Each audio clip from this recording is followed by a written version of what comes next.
An absolute thriller in Providence. Boston College is heading to the Frozen Four. You are Locked On Boston College, your daily podcast on the Boston College Eagles, part of the Locked On Podcast Network, your team every day.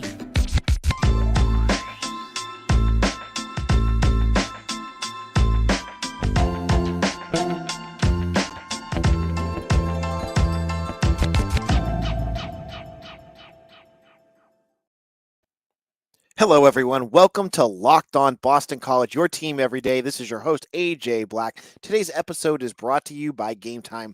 Download the Gametime app, create an account, and use code LOCKEDON for $20 off your first purchase. Today's show, we're going to talk hockey and we're going to talk football. We're going to look at some spring practice storylines, and the biggest news of the weekend, Boston College hockey has defeated Quinnipiac 5-4 and will be heading to the Frozen Four. For the Eagles, this is their 26th Frozen Four, tied for Michigan for the most all-time. And this was an all-time classic game. If you did not get a chance to watch it, you need to go find it on whatever streaming service you have, because this game was incredible. So let's go wrap up with this game, what it looked like. It was crazy. The whole game was crazy. You start the game off, both teams, they're playing chess that first period. Go into the first intermission 0-0. You know, taking things a little slow, and things start to feel like, okay, you know, you're not going to be scoring the way that you have been against teams like BU and Michigan Tech. Maybe this is going to be a tougher game. That's what Quinnipiac has been good at. That's why they won the national championship last year. And Vinny Duplessis, their goalie, he made some incredible saves in this game. And the second period, watching along, it just felt like so many games that we've seen over the last probably 7-8 years, where they're on a power play. And early in the second period, Jacob Quinlan, snipes a goal right away to give Quinnipiac the goal. Then 26 seconds later, Razanen scores a goal, and they're down 2-0. And so I'm watching this going, oh God, is this the game where BC is going to all the bad habits are going to come through, and a big physical team is going to take them off their game? It certainly felt that way. It felt like you just went through a whole period where you couldn't do anything, and now you're down 2-0. You felt like things were going to fall apart fast. But Ryan Leonard had something else to say, because 20 seconds later, he scores on a power play. BC's power play has been fantastic this season, and they have been killer for the Eagles, especially during the last couple games. Like, anytime BC gets that power play opportunity, they've just been nailing it. And Leonard has been one of the best at it. Watching that, he another nice goal for him. So they go down 2-1, and you're starting to feel maybe the momentum's changing a little bit. But you know that if Quinnipiac scores another goal, things are going to fall. They could go sideways. So he gets a goal with 11 minutes into the second period, and now it's tied up. And all of a sudden, that momentum is completely on BC's side. But just like every game that we watched, when you watch a game against Quinnipiac, they were able to answer. And that was kind of the story for most of this game, was that anytime BC punched, Quinnipiac punched right back. And it didn't take long for Quinnipiac to take the lead. They go up on a goal about 3 minutes later. Then BC, they get back on the power play. Who scores? Ryan Leonard again, with Will Smith and Eamon Powell on the power play. You're feeling like, okay, this is going well. This is it's tied. But if you're going to start playing a game where you're going to, battle back and forth with firepower, BC is going to be the team that wins that, no matter who you're playing against. This team has got way too much firepower to do that. So you go to into intermission in the second period. After 6 goals have been scored in that second period, after the first period where they scored none. So you're wondering going into this third period, what is going to happen? Is it going to be like the first period where things aren't just clicking, or is it going to be a wild, shot fest like it was in the second? And we got a little bit of column B with more goals scored. It took 16 seconds on a power play in the third period with Quinlan. I said earlier it was Quinlan that scored on a power play late in one of the second period. I was wrong. That was it was this one here where they won the face-off, which I don't have the numbers in front of me, but it seemed like Quinnipiac was winning a lot of face-offs in this game. And that was a big issue for BC because the way that Quinnipiac played this third period, it did not make things easy for them. So they win the face-off, like 2 passes, bing, bang, boom, score, goal to go back up. And after that, Quinnipiac did the thing that you've seen BC struggle against. A fast team like BC, they have when you get a team that can just muck up the ice, like clog up the neutral zone, make it really hard, and BC basically had to dump the puck in, chase it, and try to score. And Quinnipiac was just fast enough to prevent that. You just felt like they're going to just drag this out and try to hold on to the end. But BC scores a goal with 4 minutes left from Armin Manishin. Manishin, I'm totally messing up his name. I apologize. Scraping by with just a lucky goal to win it. I mean, it was a turnover, which you were waiting for BC to get their chance in that third period, because if they were just going to go in straight in every time, Quinnipiac was going to win this game. Like, they just couldn't get the puck into their own zone and be able to set anything up. It took a turnover and a mistake by Quinnipiac, which good teams wait for mistakes, and that's what exactly happened here. And it was Manishin who made the steal, made 2 passes, boom. That's it. They score and they tie it.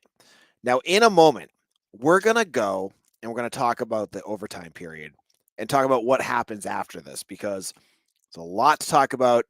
We have even more hockey talk. I can't wait to get into it with you. We'll be back in just a moment.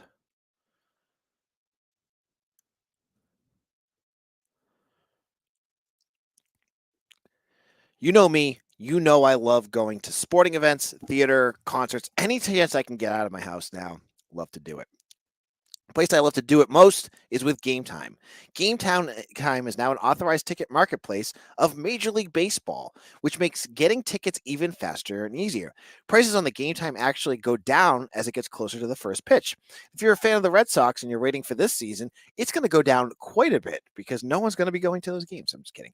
With killer last-minute deals, all-in prices, views from your seats, and their lowest price guarantee, Gametime takes the guesswork out of buying Major League Baseball tickets. I love it because the seat viewer. So, Fenway is terrible to watch a game. I'm not the biggest fan. You got to find the right seats there. Otherwise, you're looking at a pole. You're watching, right field. You need the seat. You need to get specific seats, and Gametime will get you that so that you can get the best experience when you go to the Red Sox. And with all-in pricing, you can toggle the features to show the total up front with no surprise fees at checkout. So take the guesswork out of buying tickets with Gametime. Download the Gametime app, create an account, and use code LOCKONCOLLEGE for $20 off your first purchase. Terms apply. Again, create an account and redeem code LOCKEDONCOLLEG for $20 off. Download the Gametime app today. Last-minute tickets, lowest prices guaranteed.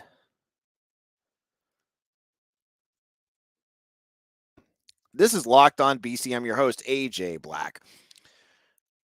What a great day to be a Boston College Eagles fan, is it not? A lot of folks are watching college basketball, and believe me, I've been enjoying watching that too. The NC State run has been a lot of fun. DJ Burns, as I said, I saw that play he made pick and roll. I think it was a pick and roll play. Like, holy moly, a guy that size making a play like that. A lot of fun. The exact opposite of Zach Edey, who is like watching paint dry out there. But love watching him play. Hopefully they win their next round. We're talking about BC though. It has been a while since Boston College hockey has felt like it as special as it does now. There were years near the end, I believe BC won the Hockey East tournament. They've made the Frozen Four, but they felt pedestrian at times. Like they felt good, but not great. They feel great right now. The aura around this program is back. And now you have Greg Brown running the program, and he feels like the perfect head coach. Like there's no miss. Like I believe BU, didn't they have a coach in between Pandolfo and Jack Parker? I believe there was someone in there that was terrible. BC got to miss that mistake. They got a great coach, and what we saw in overtime in this game showcases everything that's right about this team. So you get to overtime, and I think everyone here, your blood pressure was probably through the roof. If you're like me watching this, I watched when BC scored one goal. I think it was the goal when they got down 2-1, and I screamed. And my poor son, who's 5, jumped through the roof. Like, Daddy, you can't do that. So that's kind of my thing. Like, I get very animated watching, and I'm sure you guys did too. So you're probably really tense. It felt like, obviously everything is on the line at this point. BC scores. They go to the Frozen Four. They lose. The season's over, and we don't know what's happening with some of these studs, like Ryan Leonard, Will Smith, Cutter Gauthier. You don't, Gabe Perreault. You don't know what's going to happen after this year. So this was big. You get to overtime. You're playing back and forth. 3 minutes in, the play of the year happens. In front of the net, there is a shot, and then it's just the rebound is just sitting there. And if I could get the picture up here on YouTube, you can see. I'll put it back up so you can see it. Where'd it go? It's the first picture I had. There's four Quinnipiac players right in front of the net, all trying to stop this puck from going in. And it's Jack Malone, not Cutter Gauthier, not Ryan Leonard. It's the Cornell transfer who buries it and sends a jubilant team and an ecstatic fan base to St. Paul next weekend. What an ending. This was storybook in every sense of the word. Every point of this game, it felt like Quinnipiac deserved to win this because for most of the game, because they outplayed Boston College. They got Boston College completely off their game for most of this game. BC got, their power play kept them in this. But 5-on-5, they weren't doing it for most of this game. But it was that one opportunity. That's what good teams get. When a good team seizes a golden opportunity, they bury it. And it happened twice in this game. As I said, the Mnuchin goal that tied it at the end of the third period, you get a turnover. They capitalized. There was no messing that up. This one was the perfect opportunity. Now, I felt like it was, I think it was the second or third period. Quinnipiac had a similar situation where a guy and I forget which one it was. All he had to do, he was open to basically just bury it, and he shanked it. That was the difference in this game, folks. Boston College had an opportunity to do it. They buried it and put away Quinnipiac. Quinnipiac had it. They missed. And they had their chances. Again, go back to the Omar Little quote. When you aim at the king, you best not miss. Quinnipiac missed. They didn't hit when they needed to. BC did, and they're going to the final Frozen Four. Next up for Boston College is Michigan, who destroyed, last I checked, they were destroying, I don't know what the final score was, Michigan State. And on the other side, we have Denver and we have Boston University. 4 awesome teams that are going to put together an incredible Frozen Four. Cannot wait to see what BC does against Michigan. We're going to probably have BC Hockey Blogger on to preview because I don't know, and I don't follow hockey around the country enough. He does. He'll tell us what to do. So make sure you check us out later this week. We'll have BC Hockey Blogger on. But again, this is a fantastic moment for the fans, for the students too. I want to say this shout out to the students because BC hockey students have made this season incredible. They have put together an atmosphere that is worthy of a number one program in the country. They showed up every game. They showed up and had themes. So, like, you got your good teams in football, like the Oregons and Penn States that have their whiteouts and their blackouts. Well, credit to some of the kids. And I know Barstool BC does a great job with this and some of their other affiliates. Theming every game, showing up, packing that stadium. BC had the highest. They had the highest student population. Total attendance of, I believe, any college hockey team all year. So, like, credit to the students. That was incredible. Hopefully some of them go. And I want to shout out as well the student radio station, WZBZ radio, who they don't get funding enough. And if you go to my Twitter account, AJ Black 247, and I'm going to send out the link so you can do it too. They need to raise money to go to this Frozen 4, and they're looking for people to donate. It's horrible that our school doesn't pay for them to go, but they should go. And if you have $5, $10 that you can donate so the radio folks can go, the students, they deserve to go. So I put the link in the show notes. I put the link in the chat box right now if you're listening live. Hit that up. Make sure you donate to them. Any little bit will help them. I hope you guys can help that out. All right. In our final segment, we're going to switch over to football. It's been quiet. I recorded yesterday. There hasn't been practice, but I have some thoughts on some of the big themes that have come up from practice, and I want to get into them with you for our final segment. You're going to want to hear my thoughts on that in just a moment.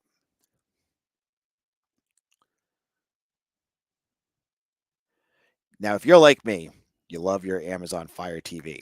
Fire TV is my destination for sports, live games, to highlights, to in-depth analysis. Fire TV offers amazing viewing experiences with smart TVs, as well as the Fire Stick that you can plug into existing TVs that provide access to millions of movies and TV episodes, as well as free and live TV. Whether it's opening weekend for baseball or the college basketball tournament, you're going to want to have a Fire TV. I love Fire TV. My kids, my son will ask me, "Hey, Dad, I want to watch a movie," and he'll tell me a movie he heard about from his friends at school. Just plug it into Fire. They'll tell me what streaming service I need, how to watch it. It's so easy to use.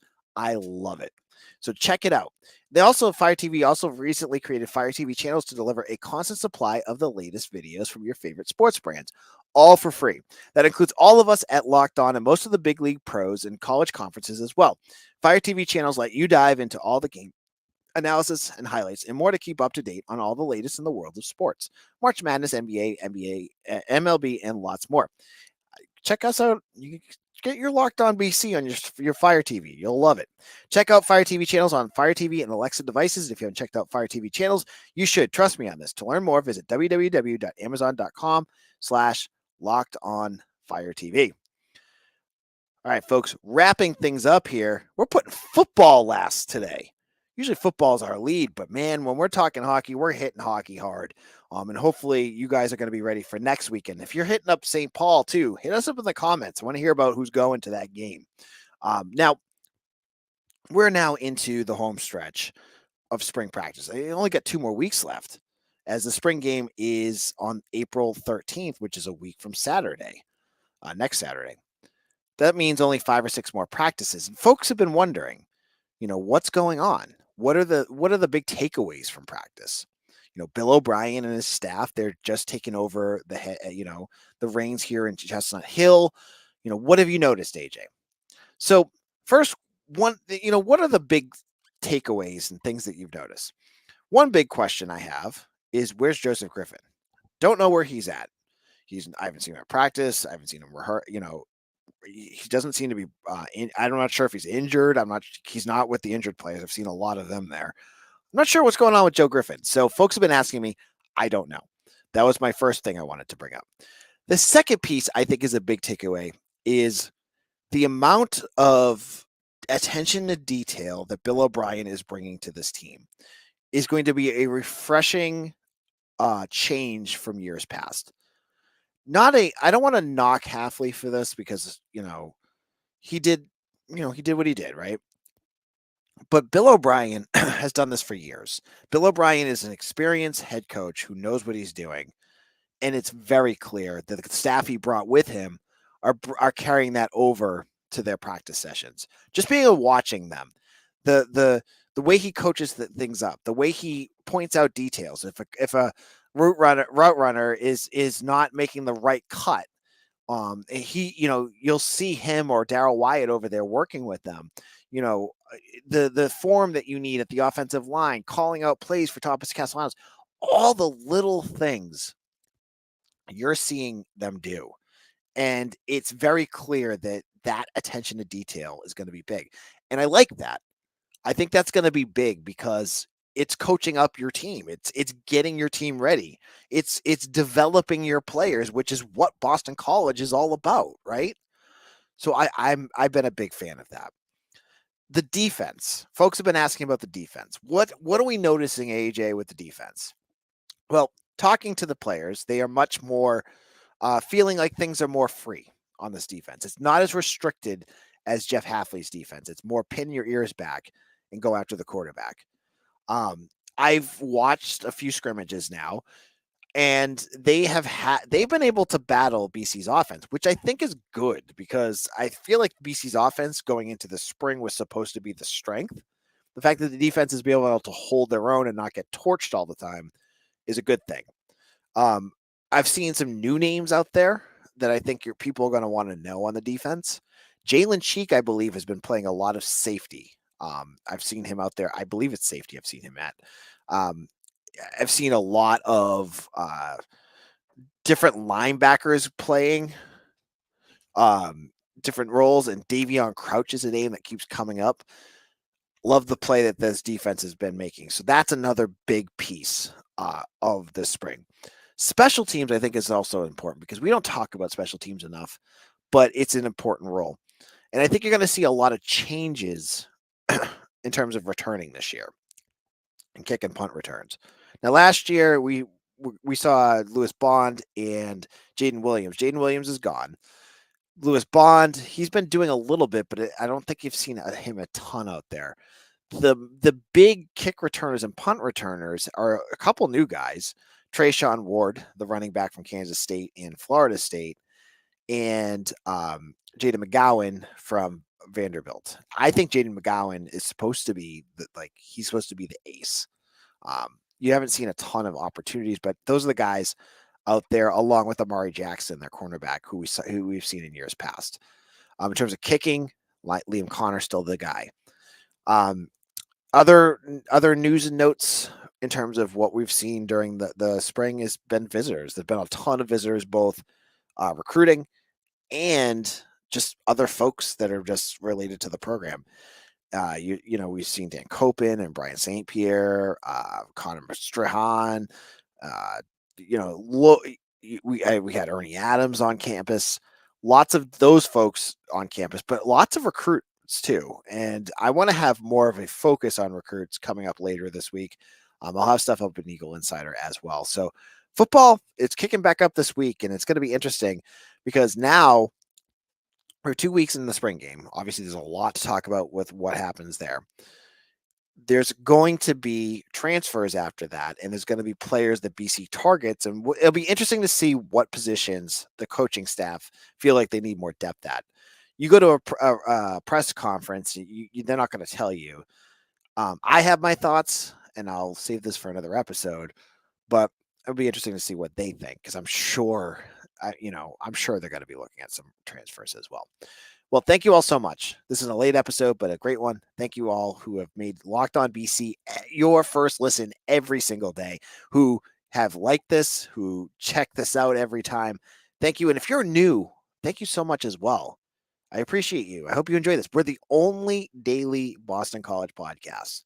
I'm sick. I'm a sick man. I do this every single day, but I do it because I love Boston College, and I know you guys do too.